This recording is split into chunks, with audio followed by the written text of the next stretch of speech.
Welcome to Land Academy. This is the Cash Flow from Land show, where we show you how to buy unwanted vacant land and sell it for more on the internet. I'm Steve Butala. I'm Jill DeWit. We are your hosts. With over 15,000 completed transactions, we are the experts in this niche land flipping business. We hold a drawing to win a free property every month. Enter to win by reviewing this show on iTunes and downloading our free ebook at landacademy.com. All right, let's get this show started. Steve and Jack Butala here for Land Academy. Welcome to our Cash Flow from Land show, where we show you how to buy property for half and resell it the very next day. Great information and instruction from Jack, that's me. And inspiration from Jill, that's me. In this episode, Jill and I talk about how to sell property online, episode 1 of 5. So tons of our members and other people are asking us to do a series on how to sell property, not just buy it. This is episode 1 of 5. Get the social media ball rolling. Jill, great show today. Before we start, we'll take a question from a caller or from a member, like we always do on our free community, successplant.com. Today I'm going to read the question. Question from Hobart. Didn't tell us where he's from, but here's the situation. I have a guy who responded to one of my Craigslist ads a few months ago and he rejected my offer. But he came back and he really wants to unload the property. It's 2 adjacent properties in Lima, Ohio, and they're just under a half acre each. And then he gives us actual links to the property, which tells me he is really on his way to putting his first deal together. The owner said something about there being a slope on the properties and needing to work with engineers to build it, which scares me a little bit. The slope isn't apparent from Google Maps. Boy, this guy's doing everything right. And although the parcels are heavily wooded, they have houses on either side of them and a lake over next to the street. It looks like, it's a very good area to invest in. So he checked it out and it says, looking on LandWatch, there are 10 or so vacant lots listed for $14,000 each in the Lima, Ohio area. And one thing I'm concerned about is the fact that the owner obtained the properties at a tax deed sale, which is the real question, I think, here, Joe. Mm-hmm. Is it okay to buy property at a tax or buy property from somebody who purchased it at a tax deed sale? So, and here's my answer. Man, my hat is off to you for doing all the research and really being asking a well-informed question. You know, I was going to read this question and right before we started the show, and Jill said, "Oh my gosh, this is such a crazy long question. Are you serious?" Right. So, and I chose it for a reason. Hobart, you're doing everything right, and I'm proud of you. You're right on your way to doing your first deal. And no, I wouldn't be too concerned about buying property at a tax deed sale at all, as long as you do your homework, just like you've done all the way up till now. So can you go get title insurance on it? Yeah. In fact, the longer he's owned it, the easier it's going to be. People do this all the time. They buy properties at a tax sale, and they either do a quiet title action or a tax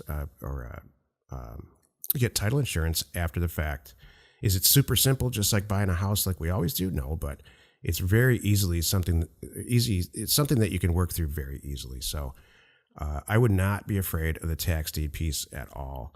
The engineering piece, however, on these properties, Jill and I always say this: on your first 2 or 3 deals, or let's say 5, make it easy on yourself. Choose a property that has no issues whatsoever, no concerns, the type of property where you run into the bank saying, man, I hope the seller doesn't change his mind. So while I think this on the onset is something maybe I would take on, because I've done almost 16,000 deals now, I'm not so sure this is the best first deal for you. You kind of want a slam dunk.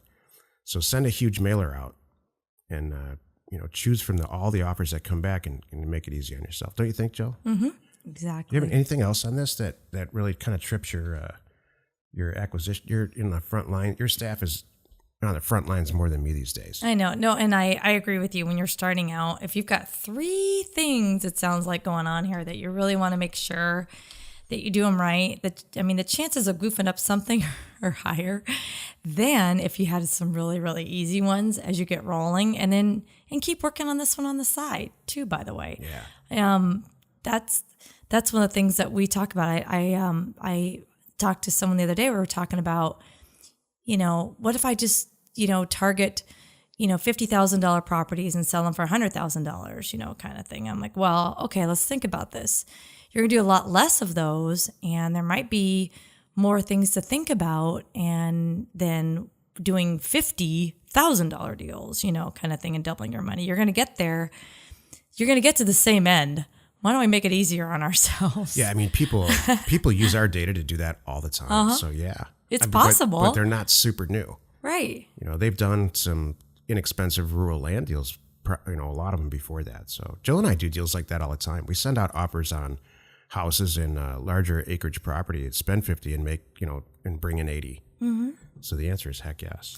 Or just even on a smaller scale, it's very realistic to make $5,000 to $10,000 on a transaction that you do right. So just do a couple of those instead of wait for that one big one that you're gonna spend a lot more time on. Right. You could be doing, and that's what you and I come back to sometimes, like when we did some of the flipping that we did, when we sat down and really looked at the numbers and looked at the time and the energy and who all was involved and everything, we realized, gosh, we could have made so much more money and made it easier on ourselves doing multiple smaller deals. Exactly. Well said. And then if one little deal, maybe something didn't work out right or whatever, big deal. Though, the wheels aren't falling off the bus. It's a one little thing. Right. And the 49 others make up for the one, especially when you're new. So yeah, the whole idea is to get the machine rolling and not really concentrate on any one single deal too much. Mm-hmm. So this, I lived in this part of the country for a while, and there's some really cool creative things that you can do with lots like this to make them really valuable. Long story short, you got to build a house on stilts kind of thing, and it's not uncommon. I mean, for some of us who live in other areas, you're kind of saying, what? Right. But it's really not an uncommon thing at all. Hey, if you have a question or you want to be on the show, call 800-725-8816. So the topic today is sales episode 1 of 5. Let's get the social media ball rolling. Boy, I really wish somebody would have told me this a lot of years before I caught on. If you're younger and you're listening to this, you have a huge edge over some of us who are a little bit older.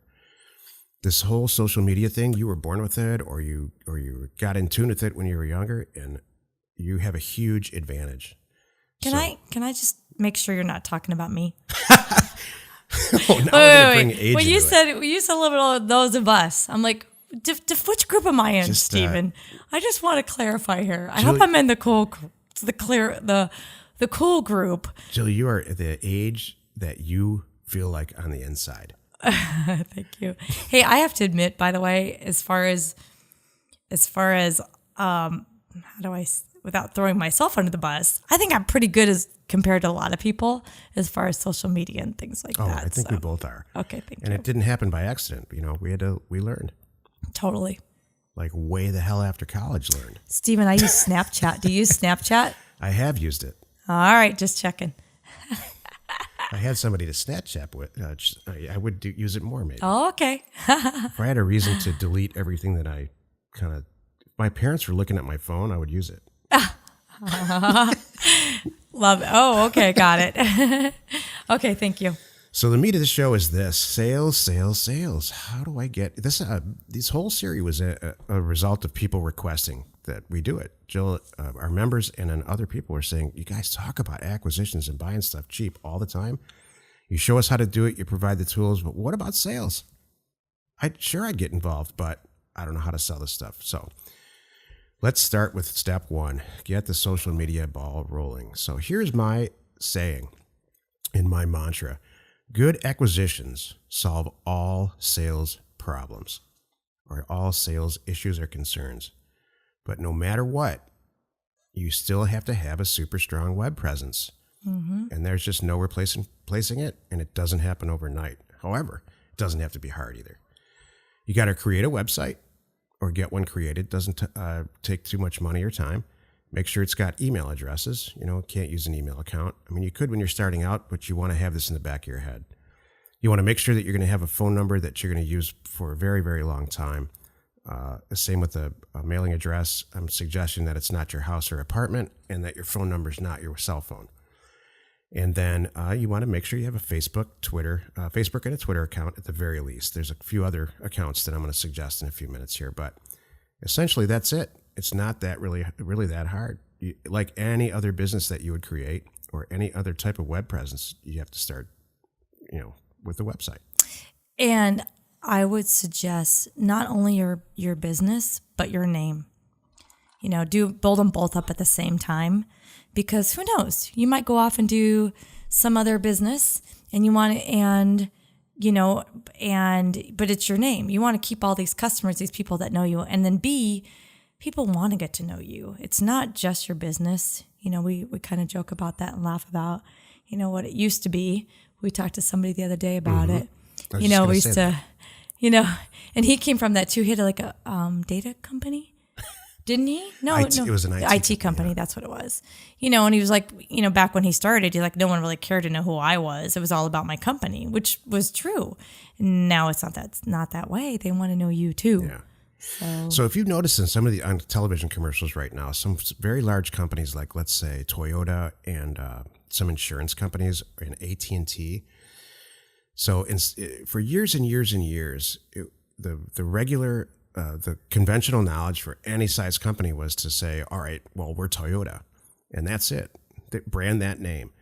Now, this younger generation and the people who are up and coming and have a ton of money to spend, disposable income, they want to see a face to that company.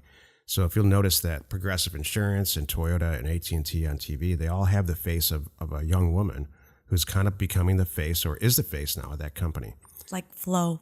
Or I don't know the other names of the people, I don't know the other girls' names. I know that there's the Toyota one we hear her name, and the other girl, I don't know if we hear her name, it's AT&T or something. It's eerie how much they look similar too. It's true. So I'm sure that didn't happen by accident. But you want to brand your name and your face and yourself way more than some company name. And it took me, again, a long time to get used to that. But that's really the conventional way to do this now. So it's all part of getting the social media ball rolling. So what ends up happening with a lot of our members is that they say, that's great, Steve, great. I want to do a real estate deal, though. So I'm going to skip this. I'm going to put it on the back burner. And then they all come back one by one a couple of months later and say, man, you were right. I really should have gotten that done because I sent 2 mailers out and now I'm doing real estate deals and I got to go backwards. I got to start this whole thing and it takes a long time. And, so trust me when I say you really need to get this thing rolling, even if you just spend 1 weekend on it, getting the site up. It's not real hard to find somebody to do a website for you pretty inexpensively. And make sure you're going to use on that first mailer you send out the same phone number, the mailing address, and you're ready when parcels start coming in to have some type of Facebook and Twitter account so you can kind of tell everybody what's going on the internet with these properties that you're buying or trying to buy. When I'm coaching some of our members too, and they're asking questions about the process and, talking about where to post properties and all the different things that we're talking about, one of the things I ask is, do you have a website? And if you say no, that might be holding you back. You may not know it. There, Joe? I mean, how many? You ask a lot of people that question. How many say yes and no? I don't. The majority do say yes. How about this? Good, okay. The majority do say yes, and I can clearly tell the people, especially in Success Plant. I can absolutely pick out the very successful people, and there's a really common denominator. They have all done A, B, C, D, E, just like you and I had said. Well said. Thank you. So that's what's great when I talk to people who are thinking about this, or like, oh God, asking some questions. Like, look, here's the deal. We're going to tell you A, B, C, D, E. If you do A, B, C, D, E in that order, you will be just fine. And it shows. Excellent. So thank you. Don't skip one. Don't skip social media. Yeah. So a lot of you already have it going. Mm-hmm. Exactly. This is the if-then segment of our show. If you do X, then Y will happen. If you want to sell properties efficiently, then post them on the internet in at least 6 places and email your A-list. That's the topic of episode 2, so we're not going to go into it in too much detail now. But if you want to sell properties efficiently, Then post them on the internet in at least 6 places. What are those 6 places? Oh, geez. Let's say it again, Jill. Website. Facebook, Twitter, LandWatch, Land and Farm, Postlets, which helps you post Trulio and Zillow. And then finally, and most importantly, send a direct email about these properties that you're buying to a list that you're building. And we'll cover that in the next episode. Exactly. Hey, if you have a question or you want to be on the show, call 800-725-8816. Jill, do you have some inspiration for us today? I always do, because that's me. Just kidding. You're a ball of inspiration. Thank you. Okay, so this came from a conversation I had with my girlfriend the other day, and I thought it was really, really cool. She was talking about what keeps her going and what keeps her motivated on a day-to-day basis. So, and for her, it's so great because she has to take. It was funny. She says, "I have to take 2 trips a month. Then I'm happy." That's what keeps her motivated. Really? Like business trips or just any trips? Any trips. So it was so funny because she was here visiting you and This is brilliant. I know. And I love this part of the show. Thought this is really interesting because she realized that when I reached out to her to get her to come out and spend a couple days at the beach with us, she said, "Oh my gosh, Jill, thank you so much. It came at just the right time." I realized I had not been on an airplane in 6 weeks. And for her, that was a lot. She said, "I took a step back and I realized I have to do 2 trips a month, whatever it's personal or business, it doesn't matter." So my inspiration and my question to you is what motivates you on a daily basis to, get you getting up in the morning and why you do, what you do. Do you know? You mean for me personally? Yeah. What are yours, Stephen? I mean, you got me really thinking because it's such a great topic. Because the big picture piece of this is you can have all the information and instruction and tools because that's kind of my piece. I'm the more technical person about, here, this is how you do it. Here's the education piece and here's the tools.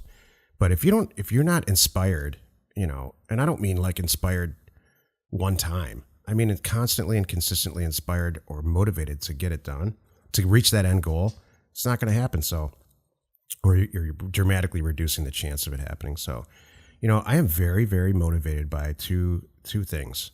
I'm motivated by the prospect of profit, of money. Mm-hmm. And for whatever reason, I'm extremely motivated and I get all jacked up and happy about buying stuff that's undervalued, getting a good deal. So that, it's kind of the thrill of the chase. Every morning it's like, man, what can we buy that's for half today? And make a ton of money. Thank you for being honest, because that's really true about you. Mine are so different. I know, and that's why we're partners. Yeah. What are they? Mine are, I love variety. Motivates me every day is waking up and kind of not knowing what the day is going to bring. I know it drives you crazy. You want consistency. I love the variety. I really enjoy that. And I love big projects. I love the thought of where we're going with X and all the steps it's going to take to get to that point, like writing a book. I like the thought of a book and on the bookshelf, but man, there's a lot of things that go into it. And I kind of like the sitting down, dissecting it and planning it out and having that to look forward to, having that big end goal to look forward to. Right. So hey, can I make a perception? Sure. All day long, I hear you communicating with people and, not typically we are in our own offices right now. We're on an extended California on the beach situation, but so we're working in the same room right now. And all day long, I hear you, communicating with people in different ways, whether it's email, on the phone or whatever, and all different. Some are brand new. Some have been with us as members for a long time. And I can tell a difference between when you're really getting through to somebody and when it's maybe not so much. And I think that when you're done and you got through to somebody and you actually helped them, forget about the money. I think that keeps it does. Very inspired by helping people. I am. That's true. Thank you. So it's just my perception. That's a great perception, and it's true. Thank you, Stephen. Yep. Jack. What's your name? Just kidding. My middle name's Jack, and everybody loves Jack and Jill. So we're making that transition, and thank you, listeners, for your patience. Exactly. I don't really know. People are calling me all kinds of different stuff in my personal and professional life. So If you think you're confused, Just go with, hey, you. That's what I do sometimes. hey, join us in another episode where Jack and Jill discuss how to use information, that's me, And inspiration, that's me. to get just about anything you want. We use it every day to buy property for half and sell it for more almost immediately. Immediately. Good show, Jill. It is. So tell me about your perception, because I want to know your observation. What do I do? Like, is it physically that you see me, that I'm when people don't get it or they do get it, what's the trigger? How do you know? So I'm going to give you two direct examples. I'm not going to name any names, but they're two recent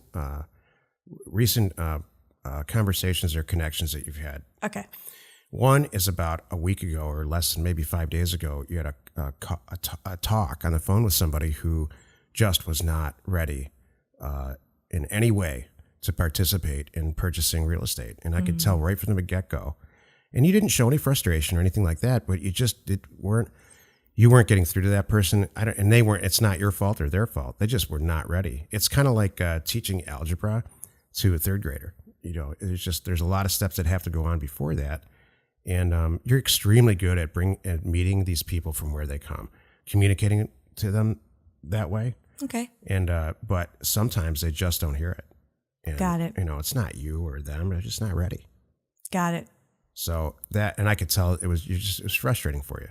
I'm not saying you weren't helpful, and I think that you did in the end. I think that person got steered in the right direction. And I think a lot of people, Jill, would have sold them something or said, but you didn't do that. Oh, I think your no. heart was totally in the right place, and you said, you're not ready, and please go do this, and this. Completely outside of the family of companies here. Completely go do this and see if this is really what you want to do. Yeah, that's a lot. Thank you, Stephen. That's the last thing I want. I don't want somebody jumping into this when it's really not the right thing for them, or they really don't understand, how this works and all that. I don't want to. I'm not here to create a mess for anybody. The flip side of that is, and the positive side, the other side of the coin is that I just overheard you speaking with or communicating about. I think you were talking to somebody else about this. You weren't speaking directly with the person, but there's a person who purchased our one of our education programs, and they were not ready to, and that's fine, get involved with buying the tools to send out mailers and do the direct mail piece, the data to doorstep piece of this. Mm-hmm. And what was holding this person back was a concern for the technical skill that they had for using Excel specifically. And I think you got that person through that incredibly well. And I think that person was ready to, you provided the tools for them, again, outside of our company or family of companies, to get the basic Excel skills. Not that you need it, but for whatever reason, everybody's got a thing, everybody's got a little thing in the back of their head saying, oh man, if I only just had this, then I could do it. Mm-hmm. So for whatever reason, Excel was this person's thing.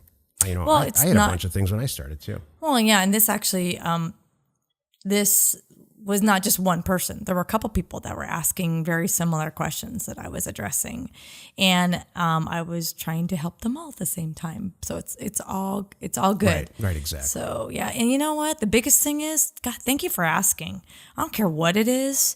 That's the thing about you and I. We are really here to help. We want to succeed, and how we succeed is all of our people succeeding. Right. So I will never. I don't want anyone to ever think a question's dumb or small or, whatever. If it's a question, it's a concern, whatever, it's valid. And most of the time, people don't even realize you're not alone. You're like, really? Other people have asked this? Heck yeah. That's why we started Success Plan. So you can go in there and see the questions that people ask. Mm-hmm. And I can almost guarantee now, this site's been up for a while. There's a lot of people in there asking questions that are going to be very similar to yours. Well, here's a beautiful example. You and I spent over 6 months writing, recording, putting together our whole thing. Mm-hmm. Over 6 months to come out with 14 hours of information. And we tried our best to think about every possible question, scenario. We gave working examples, recordings, all kinds of stuff. But there's always going to be something somebody's going to pick up on a little something, or maybe they just learn a different way, or that something doesn't make sense. And so, that's like you just said, where Success Plan came in. Now we're like, oh, okay. All right, we can help you with that. And some people got it. Some people learn different, and we're all here together. I constantly adjust how we address people's questions constantly. And it'll never end based on the feedback that I get. I did a consultant call yesterday or 2 days ago, and we were talking to some extremely bright people that they didn't understand this one tiny little part. It's not that they didn't understand it. I just don't think they thought about it that way. And I learned from them. They learned from me. And now in the future, I take a couple steps back before we even get into that topic. So I think that's what it takes. Hey, let's go buy something for half price today and resell it. Jack and Jill, information and inspiration. We hold a drawing to win a free property every month.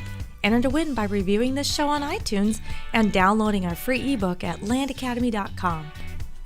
If you want to get involved or you need more information about our profitable, niche real estate operation, call 480-467-0359. You just might get Jill at the other end of the line. landacademy.com. You are not alone in your real estate ambition.